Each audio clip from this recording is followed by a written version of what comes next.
Instead of telling you what I think you should be doing or how you could be better, I thought, well, let me just speak from the heart, speak from my gut, and really not have anything prepared, but just tell you what's worked for me.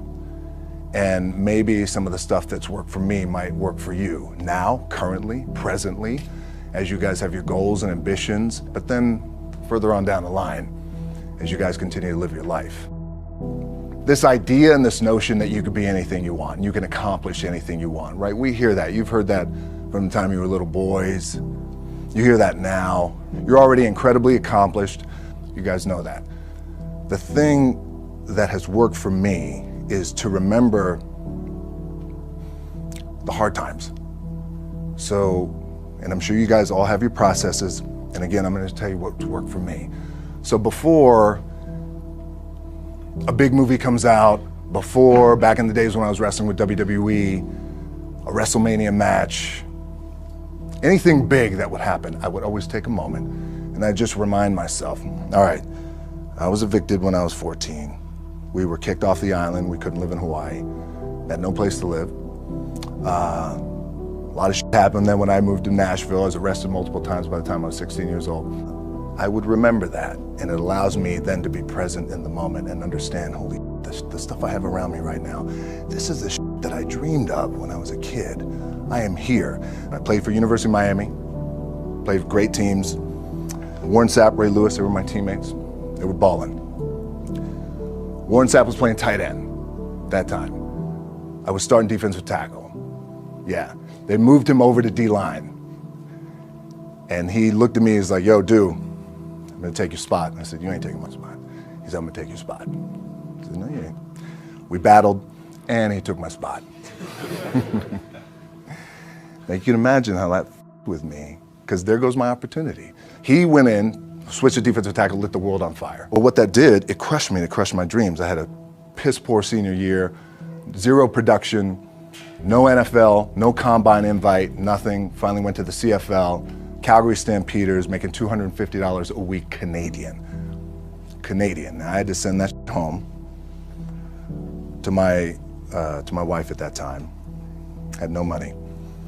So I remember that. When I got cut from Canada, my dad in his pickup truck came down 4 o'clock in the morning, picked me up in Miami from Tampa. We lived in a little apartment in Tampa. He drove down in his little pickup truck to Miami to get me when I was cut from the CFL.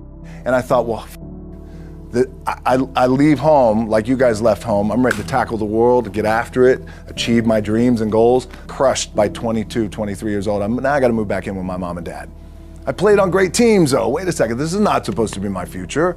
I'm supposed to be in the NFL right now. I'm supposed to be making a lot of coin and buying my parents, buying me, taking care of my wife, but it never happened. So I pulled out my wallet, I thought, well, let me see how much money I have. I opened it up, I had a 5, a 1, and change.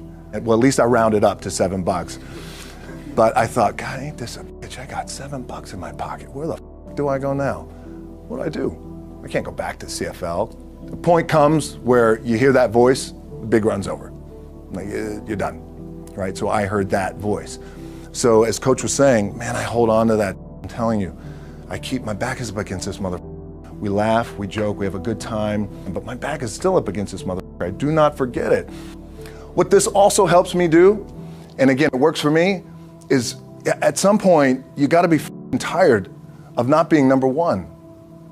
You have to be, and you gotta play angry, and I play angry. Now, I'm cool and calm with my approach, and when I step out on my field, which is a set, or, you know, like, there's some, and you're always gonna have haters, and haters are like, well, God damn, man, how many movies are you gonna make, or how much shit are you gonna do? Like, you do a lot of shit. I say, yes, it's my ambition. Of course, why not? I could do it, yeah. I love what I do. And not only that, but in what world do we not work every day? My back is up against this thing, you know, and I started to play angry, by the way, and I still play angry. My last match, Brock Lesnar, transitioned, and I realized if I had to be great at something, I wanted to be great in this world of Hollywood and movie making and producing and entertainment, I had to commit, and like you guys have to commit. Obviously, you commit to something, commit to the goal. So I quietly retired 2 years later, I thought, what did I do with my career? Because my movies were not doing well. I was written off. I was like, it was around 2006, 2007. I was like, I left, I pulled a Jim Brown. I left when I was on top, like #1 in the wrestling business, and I left. It was a ballsy, gutsy, some call it stupid move, but I had to commit and I had to follow what was in my gut. What helps me is to keep the hard times in the front of my mind, because it allows me to go into these big moments that I've worked my ass off, and you guys have worked your ass off. It allows me to go into these big moments with a different perspective. What it also does for me, and again, this is what works for me. Like, my back is up against this mother. Every day, it's against this wall. But it's up against this mother, because it's what I believe in. And when my back is against this mother, then there's nowhere to go. But that way. That's it. Doesn't mean you don't smile. Doesn't mean you don't laugh and joke, right? You're happy. I'm a happy guy. But when it comes to business and when it comes to executing, it's up against this. And I got to go that way. And I don't give a fuck who is in front of me. They're not going to stop me. The key for me was, where does it start? What's the anchor? What's the anchor? So I could have all these ambitions, and you guys have all these ambitions, which is great. It's important. I'll play this role, you'll play that role. I'll execute this thing, and it'll come out this summer. You guys will execute this thing during the summer, right, when it's time to really put in a lot more work. But the key with me is just always finding what the anchor is. And the anchor is getting up at 4 o'clock in the morning every day before anybody else and grounding my thought process is in the no one will outwork me. No one. I love and I respect you guys. Motherfucker won't outwork me. All starts with this. 2 hands, putting it to work.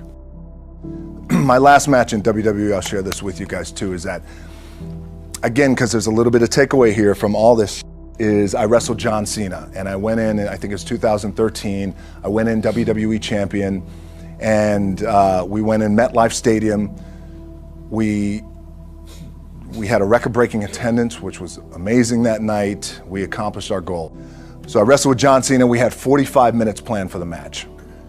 It's nonstop, go, right? So your conditioning is tested.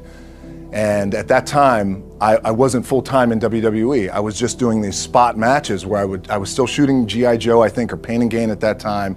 It was Fast and Furious 6 in London. Had to travel in the ring, get all my ring work in, travel back to shoot Fast and Furious, then back, WWE Raw, doing those shows. The big build-up to WrestleMania against John. We get to MetLife Stadium. It's a big night. This is it. It's game night, right? It's championship night for me. 45-minute match planned out. There's no cut. There's no, all right, well, let's pick it back up tomorrow. You know, it's go time. It's just like you guys in a game. At the 15-minute mark, bang! I feel something pop. I'm like, boom, what the I'm laying there, and both of us are out. I said, oh, fuck, something's going on. And I stick my hand, now there's 85,000 people, right? And we're just laid out like this. I kind of roll over, I stick my hand down in my trunk just to see, I want to make sure that there was no bone sticking out. So if there's no bone sticking out, what the f? Something just happened. Referee comes over and he's like, Rock, you all right? And I'm like, yeah, I think I'm all right. I said, I get up, I go to step, and I can't step. I can't do this. I have to use my leg like momentum. I gotta do that. So now in that moment, and you guys are gonna have these moments, you probably already had them already, where you're in the game and you're in the thick of things, and you gotta make a decision. What I gotta do? I'm gonna stay in the game, committed to the team, I committed to my team, the entire roster, right? So I could tell the ref says, are you okay? And I have one moment. In this moment, it was a defining moment. I could either tell him, no, I'm done. He'd give the signal, match is over. Or, let's keep going. We have this decision. And I said, no, let's keep going. I said, how much time is left? He's like, 32 minutes. I'm like, okay. Rest of the whole match, couldn't move. doing everything like this. I'm getting scared because I'm thinking, man, well, what happens if I pinch something or something like, I don't know, your mind starts fucking with you in the moment. There's 85,000 people, your adrenaline's rushing. Thinking, man, what happens if I'm gonna lose my leg or some shit like this, if I've just done something to my artery?